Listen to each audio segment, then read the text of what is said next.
If you look at what is happening between Washington and Ottawa right now, it does not look like diplomacy. It looks like a breakup, a messy, expensive, dangerous breakup. For 70 years, the border between Canada and the United States was the longest undefended line in the world. It was the backbone of the global economy. It was the one thing you could always count on until this morning. Because just a few hours ago, the unthinkable happened. The cameras were waiting in the Rose Garden. The podiums were set. The pens were ready. Donald Trump was ready to announce his victory, ready to tell the world that Canada had bent the knee. But the other podium stayed empty. Mark Carney didn't show up. He didn't sign the paper. He didn't offer a counter-proposal. Instead, he got on a plane, flew back to Ottawa, and issued a statement that is going to change the price of the car in your driveway, the food in your fridge, and the future of your job. Trump tried to corner Canada. He thought he had all the leverage. Carney didn't blink, and now the consequences are spreading faster than anyone in the White House can stop them. In the next few minutes, I'm going to show you exactly what happened inside that negotiation room, why the USMCA is effectively dead, and why this might be the biggest mistake of Donald Trump's presidency. You need to understand the scale of what just happened. This wasn't a minor dispute over milk or lumber. This was the 6-year mandatory review of the USMCA, the massive trade deal that replaced NAFTA. It governs $700 billion in trade. It keeps auto factories running in Michigan and Ontario. It keeps energy flowing to New York. It keeps food on shelves in California. Every economist in the world said this review would be routine. They said the economies are too integrated to fail. They said Trump would bluster, but eventually he would sign. They were wrong. According to leaks directly from the negotiation team, Trump walked into the final meeting yesterday with a new demand. He didn't just want better terms. He wanted a sunset clause that would allow the U.S. to cancel the deal unilaterally every single year. Basically, he wanted to hold a gun to Canada's head every January. He wanted to turn Canada from a partner into a vassal state. He gave Prime Minister Carney an ultimatum. Sign this by noon, or I hit every Canadian product with a universal 25% tariff starting Monday. Trump treats nations like contractors he can bully. He treats alliances like real estate deals where there is always a winner and a loser. But Mark Carney isn't a contractor. He's a central banker. He's a strategist. And he knows something Trump forgot. You cannot bully the person who supplies your energy and builds your tanks. Carney's response wasn't a tweet. It wasn't a shout. It was silence. He packed his delegation. He left the White House, and at 10 p.m., his office released a simple notification to the U.S. State Department. Canada is formally withdrawing from the review process. The deal is not renewed. The framework that held North America together is collapsing in real time. And the shock you are seeing on the news, that is the sound of Washington realizing they pushed too hard, and the one ally they need just walked away. You might be thinking, this is just politics. They'll fix it next week. I need you to look at the evidence. This isn't posturing. This is a rupture. I'm going to show you 3 specific receipts that prove this relationship is broken. First, look at the timeline of the leaked document. We have obtained a copy of the red line memo that the Trump team slid across the table. It's dated 3 days ago. In it, the U.S. demands total access to Canada's Arctic waters and a dismantling of Canada's dairy supply management within 30 days. This wasn't a negotiation. It was a demand for surrender. Look at the bottom of page 4. Trump's team explicitly wrote that if Canada refused, the U.S. would invoke Section 232, national security grounds, to block Canadian aluminum. This proves that Trump was never planning to renew the deal. He was planning to break Canada He thought Carney would be too scared of the economic hit to resist. Second, look at the markets. Usually, when there is trade tension, the Canadian dollar crashes. Investors flee to the safety of the US dollar. That didn't happen today. Look at the chart on your screen. The Canadian dollar actually ticked up. Why? Because global investors are betting against Trump. They see Carney's move as a sign of strength. They know Canada has spent the last 2 years signing critical mineral deals with Germany, Japan, and South Korea. The markets are saying that Canada has options, and they're saying the U.S. is becoming unstable. When Wall Street trusts Ottawa more than Washington, the world has flipped upside down. Third, and this is the most dangerous one, look at the ports. We are already seeing reports from the Ambassador Bridge between Detroit and Windsor. This is the busiest trade crossing in North America. Trucks are stopping. Customs agents on the U.S. side have reportedly received orders to inspect every single cargo for compliance. That is code for a blockade. Trump is trying to squeeze the border immediately to force Carney back to the table. But look at the Canadian side. They aren't scrambling. They are diverting. We have footage of trains in Vancouver and Montreal being prioritized for European and Asian shipments. It looks like Carney prepared for this. While Trump is trying to close the door, Canada is opening windows to the rest of the world. These aren't the actions of a country that is panicking. These are the actions of a country that is executing a plan B. And that is what should scare every American viewer watching this. Because if Canada has a plan B, that means they don't need the US as much as Trump thinks they do. So why is this happening? Why would Trump blow up a $700 billion relationship? It comes down to control. Donald Trump operates on a very simple, outdated model. He believes that because the US economy is bigger, he always wins. He believes that pain is a one-way street. If he puts tariffs on you, you suffer, and he wins. But the world has changed since 2016, and Trump hasn't caught up. He is losing control because he doesn't understand supply chains. Let's take the auto industry.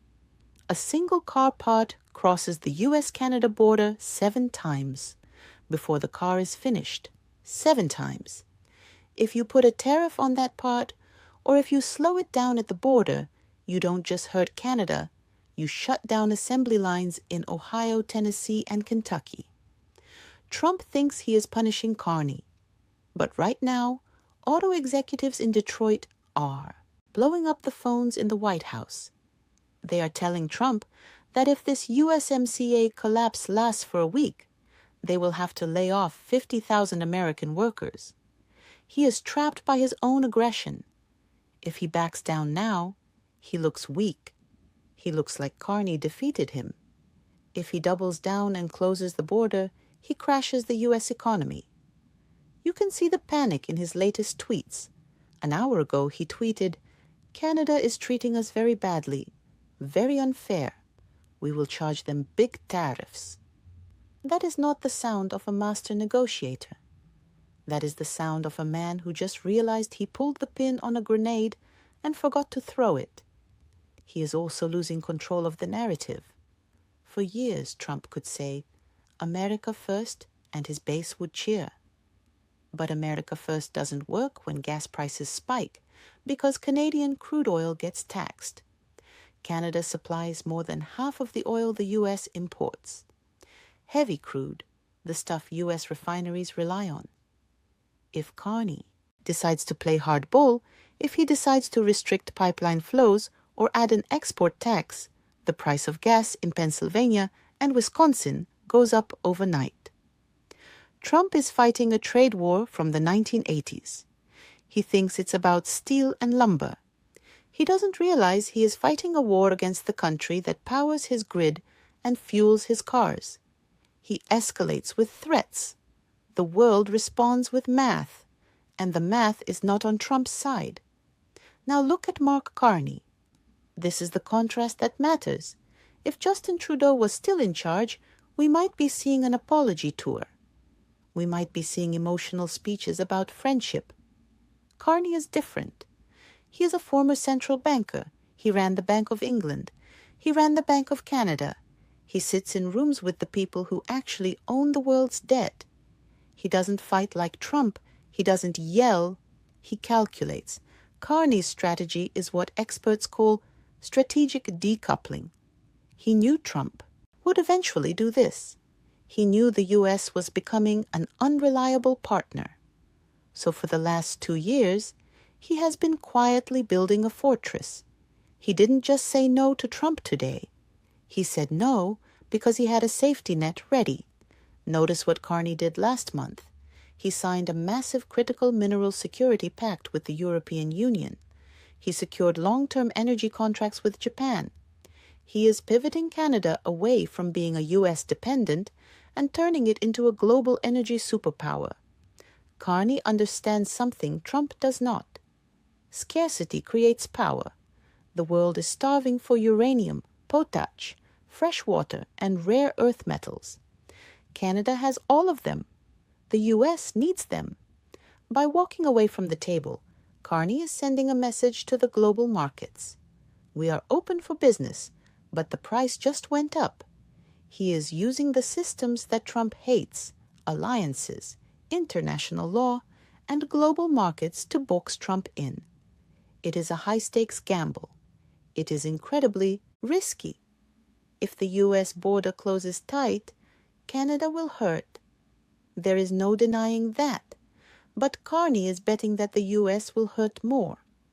And he is betting that Trump's own voters will scream before Canadians do. It is a game of chicken. Trump is driving a monster truck screaming out the window. Carney is driving a tank, and he's not even looking at the other lane. So what does this mean for you? You might be watching this in Texas or Florida or Alberta or London. Why should you care if two politicians are fighting? Because this isn't just a fight. This is a realignment of your life. If the USMCA is truly dead, the era of cheap goods in North America is over. Think about your grocery bill. A huge amount of fertilizer comes from Canada. Without free trade, food prices go up. Think about your home. Lumber for construction comes from British Columbia. Without free trade, housing costs go up. Think about your tech. The aluminum for your phone. The cobalt for your EV battery. If Trump and Carney don't fix this, we are looking at an inflation shock that will make 2022 look like a joke. But there is a bigger implication here, a darker one. We are watching the end of the American umbrella. For 70 years, the deal was simple. The U.S. protects the free world, and in exchange, the U.S. gets to write the rules. By attacking his closest ally, by trying to humiliate Canada, Trump is telling the world that the American umbrella is closed. You are on your own. If the U.S. can't even keep a trade deal with Canada, who can trust them? Not the UK, not Japan, not Mexico. Carney knows this. He is preparing Canada for a world where America is an island. You are watching history shift.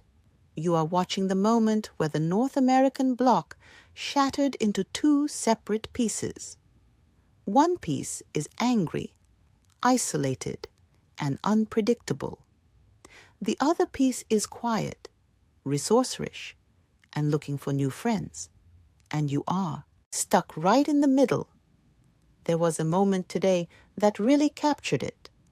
As Carney was leaving the White House, a reporter from Fox News shouted at him. He asked, "Mr. Prime Minister, are you worried about the president's wrath?" Carney stopped. He didn't smile. He didn't get angry. He just looked at the reporter and said, "You can't tariff gravity and you can't sanction geography. We aren't going anywhere, but we aren't taking orders anymore." Then he got in the car.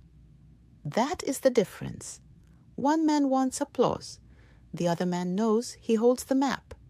So where do we go from here? We are in uncharted waters. I see 3 scenarios playing out in the next 48 hours. Scenario A, the cooling off period. This is the optimistic view. Wall Street panics so hard tomorrow that Trump is forced to call Carney back. They pretend it was a misunderstanding. They sign a temporary extension. Trump claims victory for saving the deal, and Carney goes home knowing he held the line. But knowing Trump and knowing how calm Carney looks, I don't think this is scenario A. Scenario B, the trade war. Trump enacts the 25% universal tariff on Monday. Carney retaliates immediately, but he won't tariff everything. He will target the things that hurt Trump's voters the most: bourbon, Harleys, Florida oranges, swing state products. The border slows to a crawl, factories idle, the stock market takes a 10% dive. This is the pain phase. It lasts until one side blinks. And right now, Carney looks like he has the stamina to wait it out.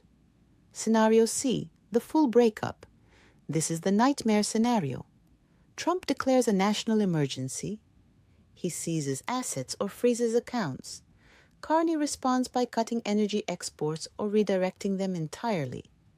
The USMCA is formally dissolved. North America becomes 2 rival economic zones. We are closer to scenario C than anyone wants to admit. This is the part where leaders usually calm it down. They pick up the red phone. They de-escalate. But Trump doesn't do calm. And Carney has decided he's done waiting for Trump to grow up. The next few days are going to determine the economic future of this continent for the next 20 years.